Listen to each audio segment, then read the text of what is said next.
എപ്പിസോഡിന്റെ തുടക്കത്തിൽ നമ്മൾ കാണുന്നത് അങ്ങനെ സാങ് മരണപ്പെട്ടത് കൊണ്ട് തന്നെ തിരിച്ച് പ്രസന്റിലേക്ക് ലിൻ വന്നിരിക്കുകയാണ്. അവൾ എത്ര ശ്രമിച്ചിട്ടും സാങ്ങിന്റെ മരണത്തിൽ നിന്ന് രക്ഷപ്പെടുത്താനേ സാധിച്ചില്ല. അവൾ എങ്ങനെ സാങ് മരിക്കുമെന്ന് കരുതിയ രീതിക്കേയല്ല ഇത്തവണ മരണം നടന്നിരിക്കുന്നത്. അതായത് അവൻ ലൈറ്റ് ഹൗസിൽ നിന്ന് വീണ് മരിക്കായിരുന്നില്ല. അവൻ പക്ഷെ അത് കണക്ക് നല്ല ഉയരത്തിൽ നിന്ന് തന്നെ അവളുടെ ജീവൻ രക്ഷിക്കാനായി ശ്രമിച്ച് വീണ് മരിക്കുകയായിരുന്നു. അവൾക്ക് സങ്കടം സഹിക്കാനേ പറ്റുന്നില്ല. സാങ് മരിച്ചതുകൊണ്ട് തന്നെ അവൾ പ്രസന്റിലേക്ക് തിരിച്ചു വന്നു എന്ന് മാത്രമല്ല, പ്രസന്റിൽ ഒന്നും തന്നെ മാറിയിട്ടുമില്ല. അവൾ വേഗം തന്നെ ചേട്ടന്റെ അടുത്തേക്ക് ചെന്ന്, ഞാൻ മുന്നേ സ്കൂളിൽ പഠിച്ച ടൈം അതിന്റെ ആ എൻട്രൻസ് എക്സാം നടക്കുന്ന സമയത്ത് എന്തെങ്കിലും പ്രശ്നം ചേട്ടന്റെ ലൈഫിൽ സംഭവിച്ചിരുന്നു എന്ന് പാസ്റ്റിൽ പോയപ്പോൾ മനസ്സിലാക്കിയ കാര്യങ്ങൾ വെച്ച് അവൾ ചേട്ടനോട് തിരക്കുമ്പോൾ അവൻ ഉള്ള കാര്യങ്ങൾ പറയുന്നുണ്ട്. അതെ, ആ സമയത്ത് കാശിന്റെ പേരിൽ എനിക്ക് കുറച്ച് പ്രശ്നം ഉണ്ടായിരുന്നു. അതിന്റെ പേരിൽ എന്റെ ശത്രുക്കള് നിന്നെ ഉപദ്രവിക്കാനായി തീരുമാനിച്ചിരുന്നു. ഈ കാര്യമൊക്കെ തന്നെ എന്നെ അറിയിച്ച് നിന്നെ രക്ഷപ്പെടുത്താനായി എന്നെ ഹെൽപ്പ് ചെയ്യാവുന്ന ഒരു പയ്യൻ എന്നോട് മെസ്സേജ് വഴി അറിയിച്ചിരുന്നു. ആരാണ് ആ പയ്യനെന്ന് അറിയില്ല. എന്തായാലും ആ എൻട്രൻസ് എക്സാം ദിവസം അവൻ നിന്നെ ഹെൽപ്പ് ചെയ്യാനായി നിന്നെ രക്ഷപ്പെടുത്താനായി ഒരു കാര്യം ചെയ്യുന്നുണ്ടെന്നും പറഞ്ഞ് എന്നെ ലൈറ്റ് ഹൗസിന്റെ അവിടേക്ക് വിളിച്ചിരുന്നു. ഞാൻ ലൈറ്റ് ഹൗസിന്റെ അവിടേക്ക് എത്തുമ്പോഴേക്കും പക്ഷെ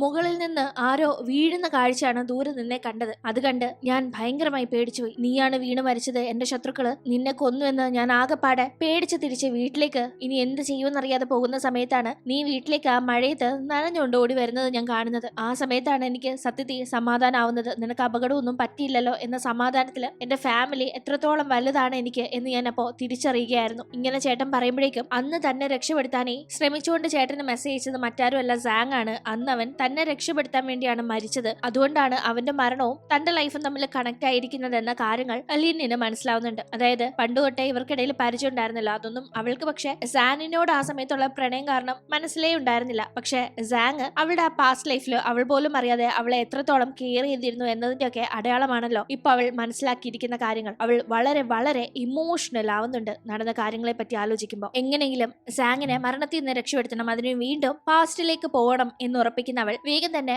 ആ പഴയ ഫോൺ എടുത്ത് അതിലെ മെസ്സേജ് ഡിലീറ്റ് ചെയ്ത് നോക്കുന്നുണ്ട്. പക്ഷേ അവൾ എത്ര മെസ്സേജ് ഡിലീറ്റ് ചെയ്ത് നോക്കിയിട്ടും ഒരു മാറ്റവും സംഭവിക്കുന്നില്ല. അവൾ പാസ്റ്റിലേക്ക് പോകുന്നേ ഇല്ല. അവൾ വേഗം തന്നെ സാങ്ങിന്റെ വീട് അന്വേഷിച്ചു പോന്നു. അവന്റെ വീടിന്റെ അവിടെ എത്തുമ്പോൾ അവിടെ ഇപ്പോ പുതിയ ആരൊക്കെയോ ആണ് താമസിക്കുന്നത്. ഈ വീടിന്റെ പഴയ ഓണറിനെ പറ്റിയൊക്കെ വല്ല അറിയാവോന്ന് തിരക്കുമ്പോൾ, ഇല്ല, അത് കുറെ വർഷമായില്ലേ ഞങ്ങൾ ഈ വീട് വാങ്ങിച്ചിട്ട്, അവരെ പറ്റി ഒന്നും ഇപ്പൊ അറിയില്ല എന്ന് ഇവർ പറയുന്നുണ്ട്. അവൾക്ക് സങ്കടം സഹിക്കാനേ പറ്റുന്നില്ല. എന്ത് ചെയ്യുമെന്ന് ആലോചിച്ച് അവൾ ജിയെ കാണാനേ പോകുന്നുണ്ട്. ജിയെ ഇപ്പോൾ കാണുമ്പോൾ ജിക്ക് ലിന്നിനെ ഒന്നും അറിയേയില്ല. വേറെ ക്ലാസ് ആയിരുന്നല്ലോ, അവളൊട്ടും ശ്രദ്ധിച്ചിട്ടും ഒന്നുമില്ല. അതുകൊണ്ട് തന്നെ അറിയില്ല. പക്ഷേ ജിയെ നന്നായി അറിയാവുന്ന ലിൻ ജിയോട് പതിയെ സംസാരിച്ച് കമ്പനി ആവാൻ നോക്കുന്നുണ്ട്. നമ്മൾ ഒരേ സ്കൂളിലാ പഠിച്ചത് എന്നൊക്കെ പറഞ്ഞ്. അതിന്റെ ഇടയിൽ അവൾ സാങ്ങിനെ പറ്റി തിരക്കുമ്പോൾ സാങ്ങിന്റെ വീട്ടുകാർ എവിടെയാ എന്നൊന്നും അറിയില്ല എന്ന് തന്നെ ജിയും മറുപടി പറയുന്നു. അങ്ങനെ അതിനുശേഷം അവൾ കാണാനായി പോകുന്നത് യാങ്ങിനെയാണ്. യാങ് അപ്പോഴേക്കും അവൻ ആഗ്രഹിച്ച കണക്ക് ഫേമസ് ആയിട്ടുള്ള ഒരു സ്റ്റാൻഡപ്പ് കൊമേഡിയൻ ആയിട്ടുണ്ടായിരുന്നു. യാങ്ങിന്റെ ഒരു പ്രോഗ്രാം നടക്കുന്നിടത്ത് പ്രോഗ്രാമിന് ശേഷം ലിൻ ചെന്ന് കണ്ട് സംസാരിക്കുകയാണ്. യാങ്ങിന് അവളെ നന്നായി ഓർമ്മയുണ്ട്. കാരണം അവർ ഒരേ ക്ലാസ്സിലെ ഡെസ്ക് മേറ്റ് ആയിട്ടിരുന്ന് പഠിച്ചവരാണല്ലോ. അവളായിട്ട് അവനോട് ഞാൻ പാസ്റ്റിലേക്ക് പോയിരുന്നു എന്നൊക്കെ പറഞ്ഞ് ഇങ്ങനെ ഓരോ കാര്യങ്ങൾ സംസാരിക്കുമ്പോൾ അവൾ ചില മൈന്യൂട്ടായ കാര്യങ്ങൾ പോലും എടുത്തു പറയുമ്പോൾ അവൾ ഈ പറയുന്നത് കള്ളമാണെന്നോ അവന് തീർത്തും അങ്ങ് തള്ളി പറയാനേ തോന്നുന്നില്ല. കാരണം ഇവർ ഒന്നിച്ച് പഠിച്ചിരുന്ന സമയത്ത് പോലും അവളോട് പറയാതിരുന്ന പല കാര്യങ്ങളും ഇപ്പോൾ അവൾ ഇങ്ങനെ അവനോട് എടുത്ത് സംസാരിക്കുമ്പോൾ അവൻ തന്നെ അന്തം വിട്ടു പോകുന്നുണ്ട്. അങ്ങനെ പിന്നീട് അവൾ അവളുടെ ജോലിക്ക് പോകുന്നുണ്ട്. സൂവിന്റെ അവിടെയാണല്ലോ പോകുന്നത്. അവിടെ ഓരോ കാര്യങ്ങൾ ചെയ്ത് നടക്കുമ്പോഴും അവളുടെ മനസ്സിൽ സാങ് എന്ന ആ ഒരു കാര്യം മാത്രമാണുള്ളത്. അവൻ എങ്ങനെ തനിക്ക് രക്ഷപ്പെടുത്താൻ സാധിക്കും, എങ്ങനെ വീണ്ടും പാസ്റ്റിലേക്ക് പോയി കാര്യങ്ങൾ ചേഞ്ച് ചെയ്യാൻ സാധിക്കും എന്നൊക്കെയാണ് അവൾ ആലോചിക്കുന്നത്. അപ്പോഴേക്കും പ്രസന്റിലുള്ള പങ്കിനെ നമ്മൾ കാണുമ്പോൾ അവൻ റൗഡി ഗുണ്ട പരിപാടികളൊക്കെ മാറ്റിവെച്ച് ശരിക്കും ഒരു മെക്കാനിക്കായി തന്നെ വർക്ക് ചെയ്യാണ്. അവന്റെ ഗ്യാരേജിലേക്ക് ഇപ്പോൾ സാൻ അവന്റെ കാർ റിപ്പയർ ചെയ്യാനായി കൊണ്ടുപോവുകയും എന്റെ മാരേജിന് വേണ്ടി യൂസ് ചെയ്യേണ്ട കാറാണ്, കറക്റ്റ് ആയിട്ട് എല്ലാ പണികളും ഒന്ന് ചെയ്തേക്കണേന്നൊക്കെ പ്രത്യേകം പറയുന്നുണ്ട്. എന്തായാലും അപ്പോഴേക്കും ലിൻ വർക്ക് ചെയ്യുന്ന സൂവിൽ ഒരു പ്രശ്നം നടക്കുന്നു. അവിടെ ഉണ്ടായിരുന്ന ഒരു തത്തയെ കാണാതാവുന്നുണ്ട്. ആ തത്ത ഐ ലവ് യു എന്ന് സംസാരിക്കുന്ന തത്തയായിരുന്നു. അത് ആ സൂവിലെത്തുന്ന വിസിറ്റേഴ്സിന് നല്ലൊരു ആകർഷണവുമായിരുന്നു. ഇപ്പൊ അത് മിസ്സായിരിക്കുന്നു. ആ തത്തയുടെ കാര്യങ്ങളൊക്കെ ഉത്തരവാദിത്തത്തിൽ ലിൻ നോക്കാഞ്ഞതുകൊണ്ടാണ് അത് മിസ്സായതെന്ന് പറഞ്ഞ് മുതലാളി അവളെ വഴക്ക് പറയുന്നുണ്ട്. ഒന്നെങ്കിൽ അവൾ ആ തത്തയെ കണ്ടുപിടിച്ച് കൊണ്ടുവരണം, അല്ലെങ്കിൽ അതുപോലെ ഐ ലവ് യു എന്ന് സംസാരിക്കുന്ന ഒരു തത്തയെ എവിടുന്നാന്ന് വെച്ചാൽ എടുത്തോണ്ട് വരണം എന്നും പറഞ്ഞ് അവളോട് ദേഷ്യപ്പെടുന്നുണ്ട്. ആക്ച്വലി ഈ തത്ത ഈ സൂവില് കുറെ നാളായിട്ടുള്ളതാണ്. എങ്ങനെ ഇതിവിടെ ഐ ലവ് യു എന്ന് സംസാരിച്ച് തുടങ്ങിയതെന്ന് വെച്ചാൽ ഇവിടെ വെച്ച് ലിന്നിനെ പ്രപ്പോസ് ചെയ്യാനായി സാങ് ഒക്കെ പ്ലാൻ ചെയ്തിരുന്നല്ലോ. അതിന്റെ ഭാഗമായി ഈ തത്തയെ സൂവിൽ വെച്ച് ലിന്നിനോട് ഐ ലവ് യു പറയിപ്പിക്കണോ എന്ന് പ്ലാൻ ചെയ്ത് സാങ് ആണ് അതിനെ ഐ ലവ് യു എന്നത് പഠിപ്പിച്ചെടുത്തത്. പക്ഷെ പിന്നീട് അതൊന്നും നടന്നില്ല. എന്തായാലും ഇപ്പോ അതുപോലെ ഒരു തത്തയെ കടയിലെങ്ങാനും മേടിക്കാൻ കിട്ടുമെന്നൊക്കെ ലിൻ അന്വേഷിച്ചടക്കുമ്പോൾ അതൊന്നും കിട്ടുന്നേ ഇല്ല. അതുപോലെ ഒരു തത്തയെ കൊണ്ട് ഐ ലവ് യു എന്ന് പഠിപ്പിച്ചെടുക്കണേ തന്നെ കുറച്ച് നാൾ എടുക്കുമെന്നും മനസ്സിലാക്കുന്ന ലിന്നിന് ആകെ നിരാശയാവുന്നു. അപ്പോഴേക്കും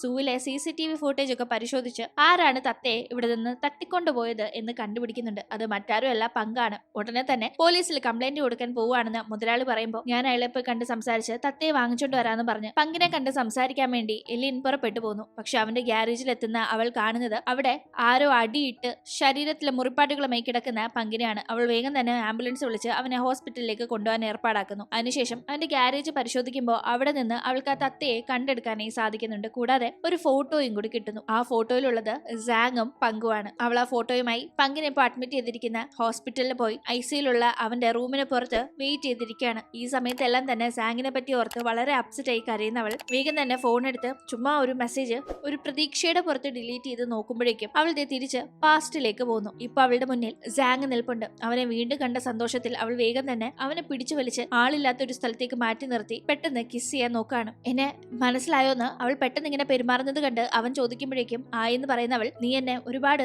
ഹെൽപ്പ് ചെയ്തിട്ടുണ്ട്, എന്നെ പ്രൊട്ടക്ട് ചെയ്തിട്ടുണ്ട് എന്ന് പറഞ്ഞവനോട് ഐ ലൈക്ക് യു എന്ന് പറയുമ്പോഴേക്കും അവൾ തിരിച്ച് ആ ഒരു സമയത്ത് നിന്ന് പ്രസന്റിലേക്ക് വരുന്നു. എങ്ങനെയാണ് താനിപ്പോ തിരിച്ച് വീണ്ടും പ്രസന്റിലേക്ക് വന്നത്? അങ്ങനെ വരാൻ മാത്രം എന്താണ് അവിടെ സംഭവിച്ചത്? അവനോട് താൻ ജസ്റ്റ് ഒന്ന് സംസാരിച്ചതല്ലേ ഉള്ളൂ എന്ന് അവൾ ചിന്തിക്കുന്നുണ്ട്. സാധാരണ അവൻ മരിക്കും അല്ലെ മരണപ്പെടും എന്ന ഒരു സാഹചര്യം എത്തുമ്പോഴാണ് അവൾ പാസ്റ്റ് നിന്ന് പ്രസന്റിലേക്ക് വന്നിരുന്നത്. പക്ഷെ ഇപ്പോ അങ്ങനെ ഒന്നും സംഭവിക്കാതെ തന്നെ പെട്ടെന്ന് അവൾ എന്തുകൊണ്ട് പ്രസന്റിലേക്ക് വന്നു എന്ന് അവൾക്ക് തന്നെ മനസ്സിലാവുന്നില്ല. എന്തായാലും അവളുടെ കണ്ണു വെട്ടിച്ച് ഹോസ്പിറ്റലിൽ നിന്ന് പങ്ക് രക്ഷപ്പെട്ടു പോകുന്നുണ്ട്. പങ്ക് നേരെ തിരിച്ച് അവന്റെ ഗ്യാരേജിലേക്ക് എത്തുമ്പോഴേക്കും ഗ്യാരേജ് മൊത്തം തകർത്തിട്ടിരിക്കുകയാണ്. ആ കിളി മിസ്സിംഗ് ആണ് എന്നതൊക്കെ അവൻ കാണുന്നുണ്ടെങ്കിലും അതൊന്നും അല്ല അവന്റെ ടെൻഷൻ. അവൻ സൂക്ഷിച്ചു വെച്ചിരുന്ന അവന്റെയും സാങ്ങിന്റെയും ഒന്നിച്ചുള്ള ഫോട്ടോ മിസ്സാണെന്ന് കാണുമ്പോൾ അവൻ വേഗം തന്നെ അവനെ തല്ലിയവരുമായി പ്രശ്നം ഉണ്ടാക്കാനായി ചെല്ലുന്നുണ്ട്. ആക്ച്വലി പണ്ട് സാങ്ങിന് അപകടം പറ്റിയ ശേഷം പങ്കാവട്ടെ അവന്റെ ആ ഗ്യാങ്ങിലെ മുതലാളിയുമായി പ്രശ്നമാവുകയും അയാളെ കൊല്ലുകയും ചെയ്തിരുന്നു. അതിന്റെ പേരിൽ അവൻ ഒരു 10 വർഷത്തോളം ജയിലിലായിരുന്നു. ഇപ്പോഴാണ് അവനും റിലീസായി എത്തിയത്. അതിനുശേഷമാണ് അവൻ ഈ ഗ്യാരേജ് ഒക്കെയായി മുന്നോട്ട് പോകുന്നതെങ്കിലും ആ ഒരു ഗ്യാങ്ങിൽ പെട്ടവർ ഇപ്പോഴും ഇവനോട് പ്രശ്നം ഉണ്ടാക്കാറുണ്ടായിരുന്നു. അവൻ പക്ഷെ അവർ എത്ര ഉപദ്രവിച്ചാലും തിരിച്ചൊന്നും ചെയ്യാതെ അവന്റെ പാട് നോക്കി മുന്നോട്ട് പോകുമായിരുന്നെങ്കിലും അവൻ സൂക്ഷിച്ചു വെച്ചിരുന്ന സാങ്ങിന്റെ ഫോട്ടോ മിസ്സാണെന്ന് കാണുമ്പോൾ അവൻ അവരോട് പ്രശ്നം ഉണ്ടാക്കാനായി പോകുന്നു. പങ്ക് ഹോസ്പിറ്റലിൽ നിന്ന് മിസ്സായി എന്ന് മനസ്സിലാക്കുന്ന